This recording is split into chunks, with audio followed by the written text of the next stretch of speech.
Je mettrai toute mon énergie pour que le Rassemblement national ne soit pas en tête. Par ses propos lâchés hier en marge d'un sommet en Roumanie, le chef de l'État a mis les deux pieds dans la campagne européenne, semblant confirmer sa stratégie de réduire ce scrutin à un duel, à un match retour entre sa formation et celle de Marine Le Pen, quitte à ostraciser le débat européen, les autres projets comme les autres candidats en lice pour le 26 mai. Alors justement, nous allons en parler aujourd'hui avec l'une d'entre elles, Nora Berra, qui est ancienne secrétaire d'État Les Républicains et candidate aux européennes en 3e position sur la liste UDI. Deuxième, pardon.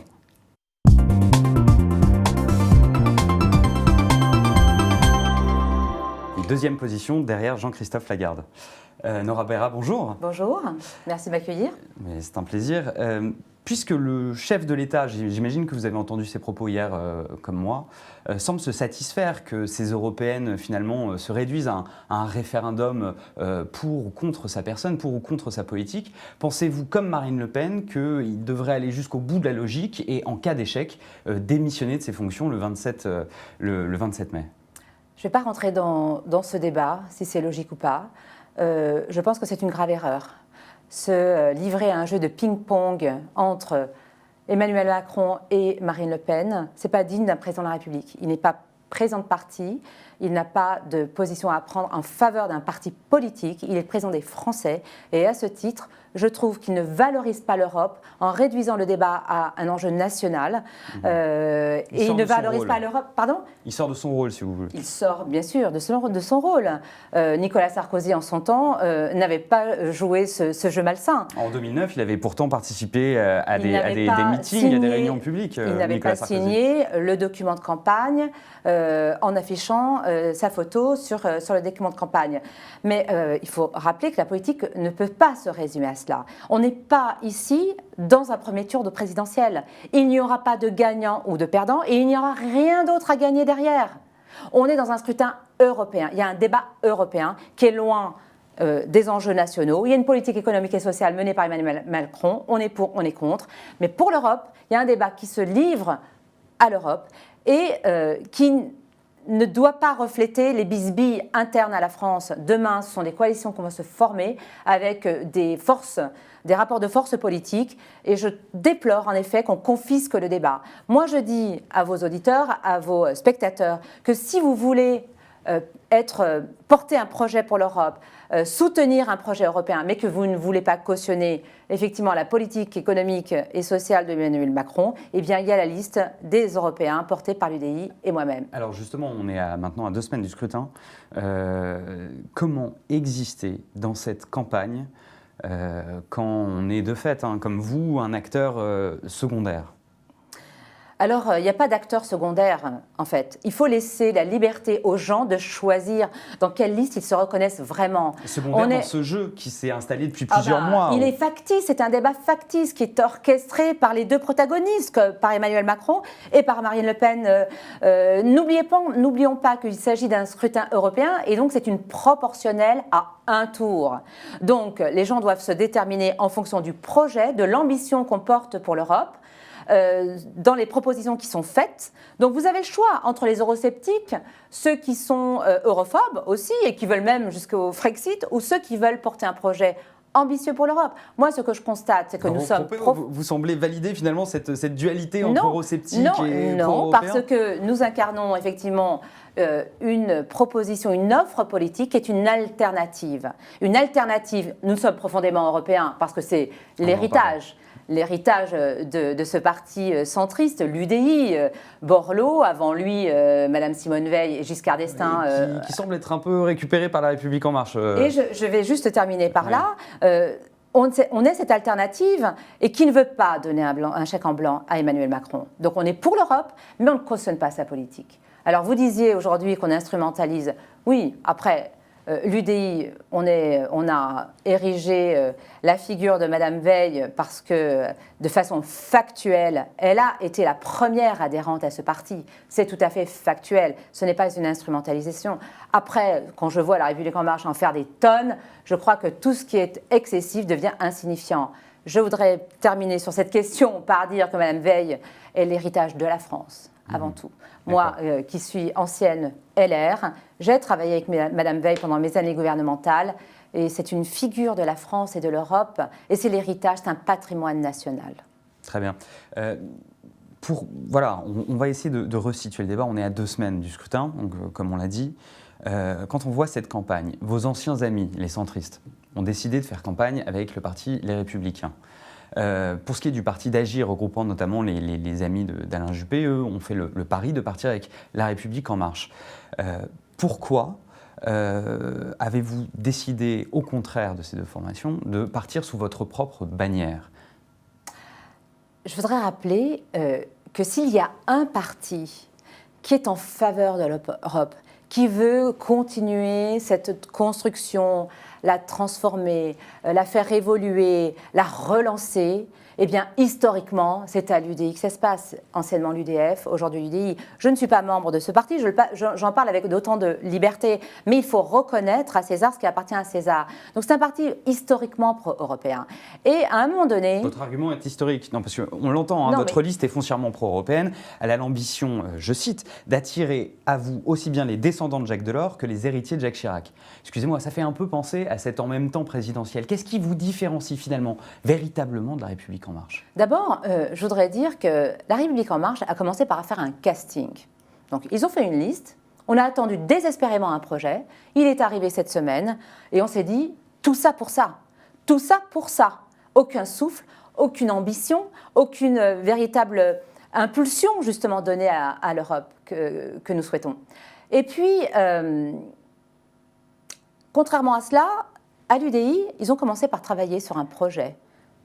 On s'est questionné sur comment faire que ce projet permette à l'Europe de se relancer, de se réorienter, et comment, après avoir fait un état des lieux pragmatique, réaliste, comment on peut redonner du souffle à ce débat européen.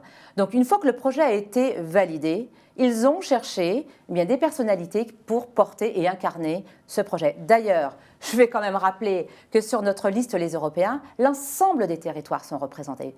Parce qu'une liste nationale, malheureusement, elle est devenue nationale, donc déconnectée des territoires, il fallait une véritable représentativité des territoires dans leur diversité, qu'il s'agisse de territoires ruraux, urbains, périurbains. Donc l'ensemble des départements sont représentés et justement pour porter ce projet construit et solide. Alors, contrairement à La République En Marche, le projet vient d'arriver et un casting a été fait. Donc en fait, c'est l'inverse de ce qu'on a fait. Alors, pour reprendre vos arguments, donc, finalement, ce qui vous différencie de La République En Marche, déjà, il y a un argument historique.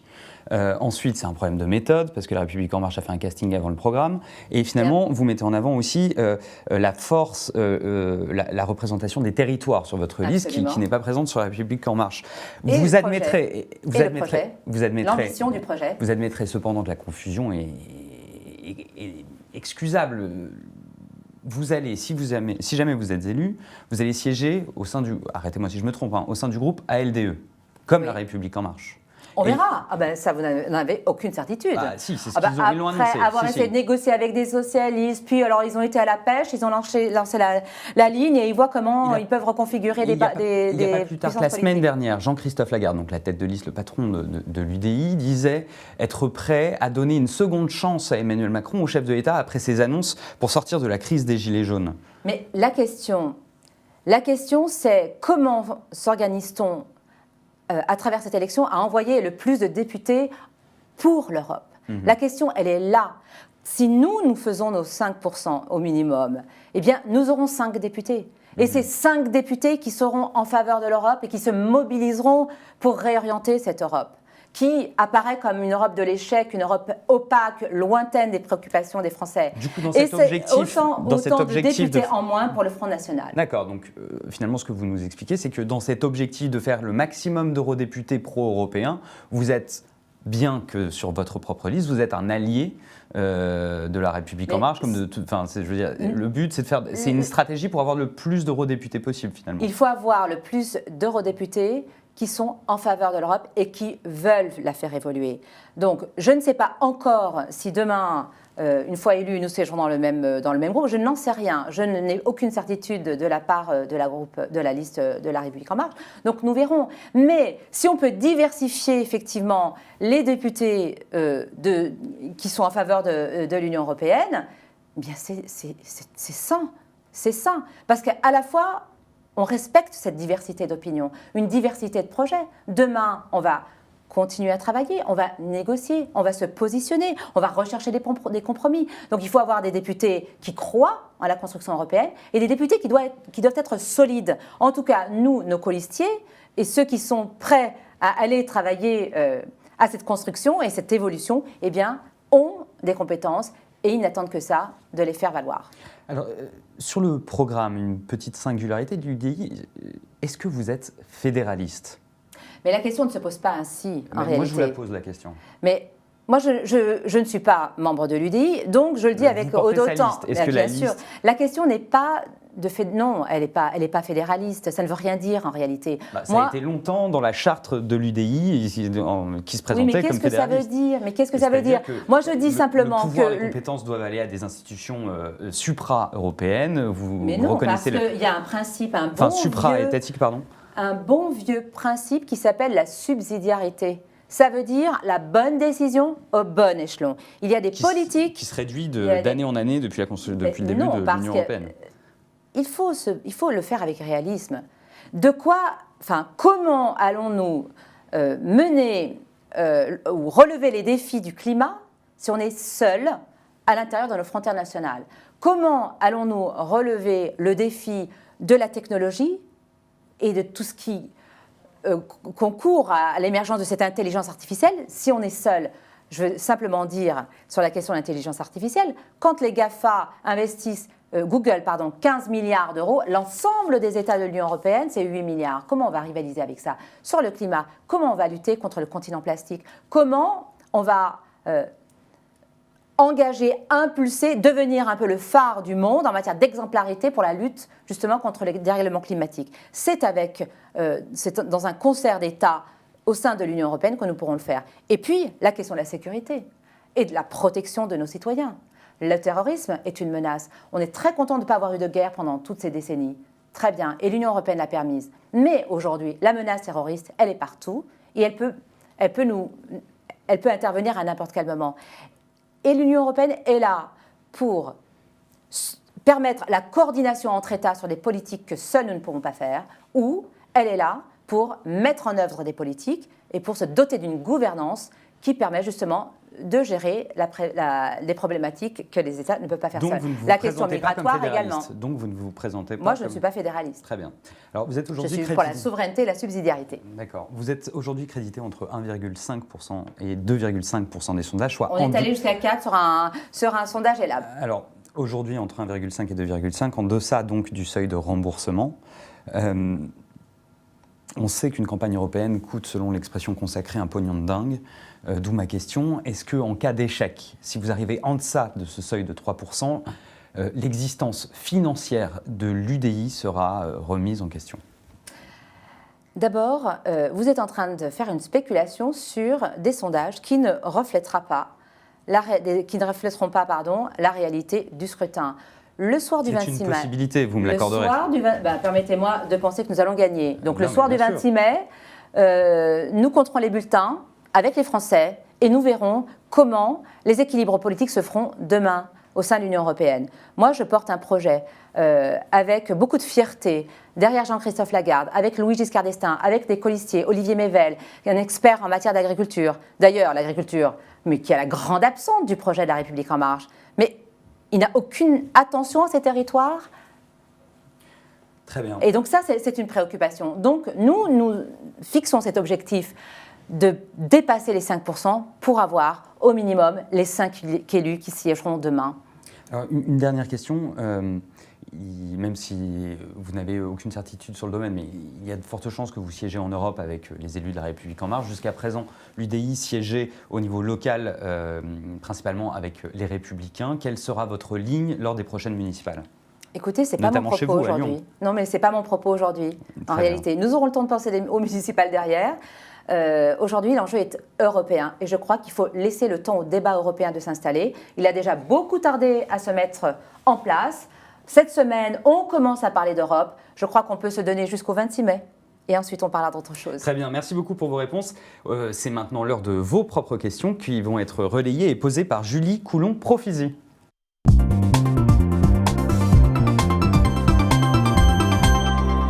Bonjour Julie. Bonjour Michel.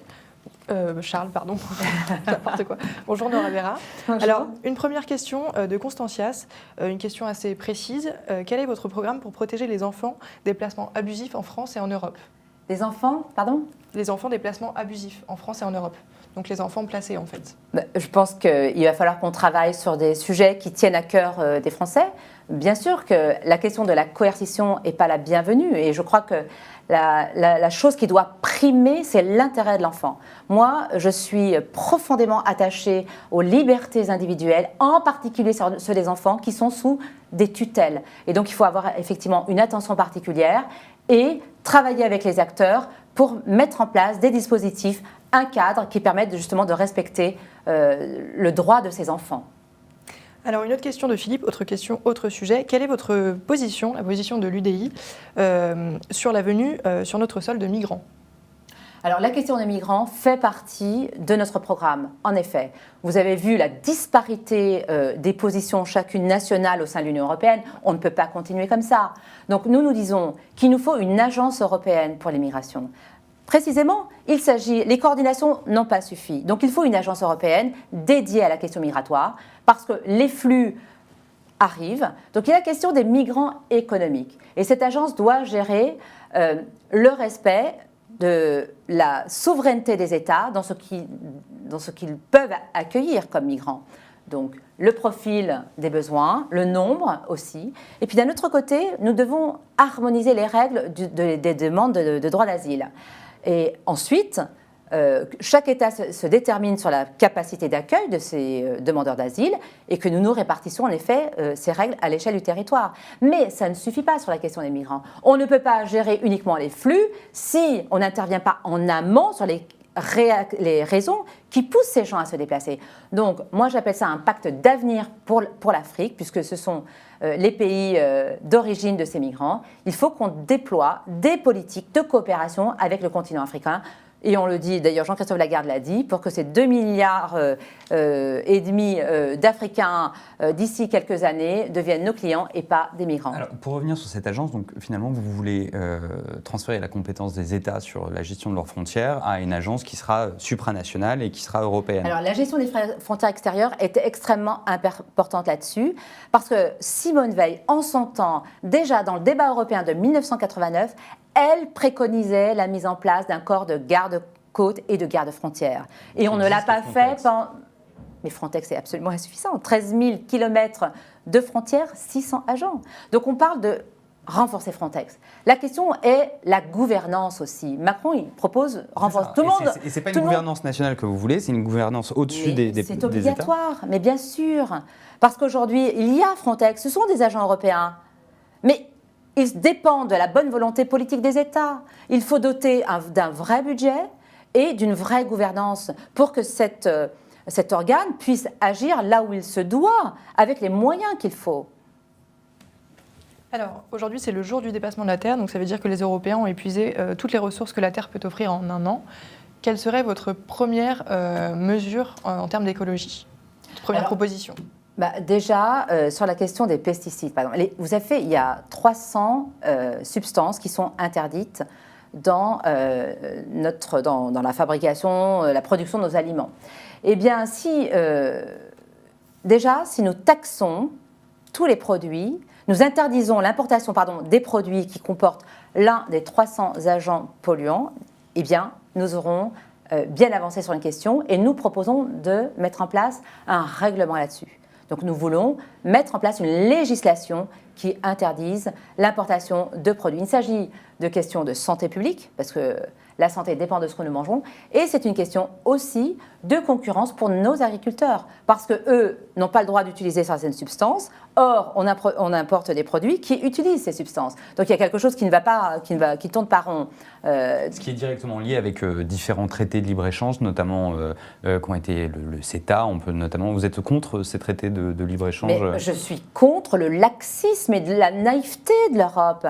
J'en parle avec aisance parce que j'ai été à la commission commerce international pendant mes 2 années de parlementaire européen.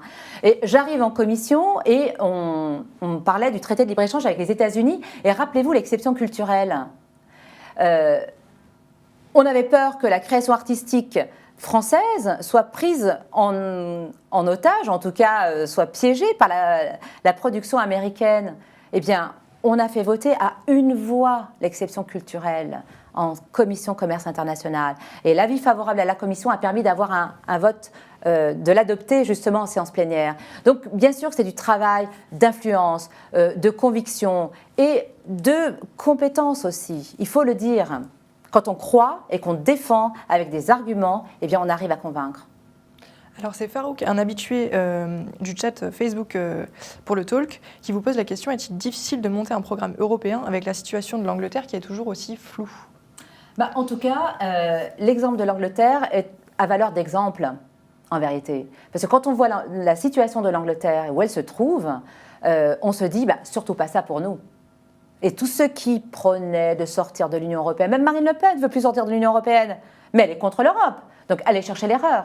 Donc, oui, c'est un exemple de ce qu'il ne faut pas faire. D'autant que ce référendum a été basé sur des mensonges et Cameron a joué un coup politique qu'il a perdu. Et aujourd'hui, on a des problèmes. Et j'observe que le président de la République française, en braquant l'ensemble des partenaires européens, en les prenant de haut et en clivant les uns contre les autres, s'est trouvé totalement isolé au dernier Conseil européen, ce que je ne souhaitais pas pour notre pays.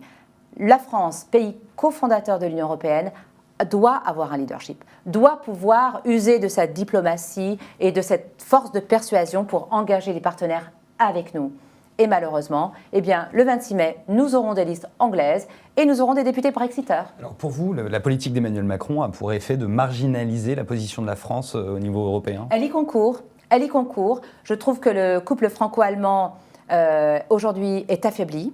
D'ailleurs, un émissaire d'Angela Merkel a été envoyé au parti d'Emmanuel Macron pour dire que la politique, et en tout cas son positionnement et son approche et sa méthode n'allaient pas dans le bon sens. Comment peut-on imaginer demain avoir des listes qui créent de la défiance ? C'est un problème quand même. La France a valeur d'exemple. Nous devons nous affirmer avec l'Allemagne, justement, au sein des institutions. Nous devons avoir du leadership. Nous devons, et historiquement, nous savons le faire, nous devons faire preuve de diplomatie. On arrive à convaincre quand on est sûr et quand on est solide sur nos bases. Et j'observe ici que ces coups politiques, ces élans de leçons données au reste de l'Europe, ne portent pas leurs fruits. Et c'est bien dommage. Très bien. Alors une dernière question à propos de la loi d'exception sur la restauration Notre-Dame. D'Archange nous dit méfiance. Et d'ailleurs, selon un sondage, une majorité des personnes interrogées sont contre. Vous, qu'est-ce que vous en pensez ? Alors, en effet, je suis contre une loi d'exception. Alors ensuite, qu'on puisse trouver une gouvernance pour les donations et la masse d'argent qu'on a tous concouru à fonder, très bien. Mais sur les questions urbanistiques, sur la question des moyens de restaurer tout ce qui a été endommagé, je suis assez sceptique, en effet, de sortir des règles qui relèvent du patrimoine historique.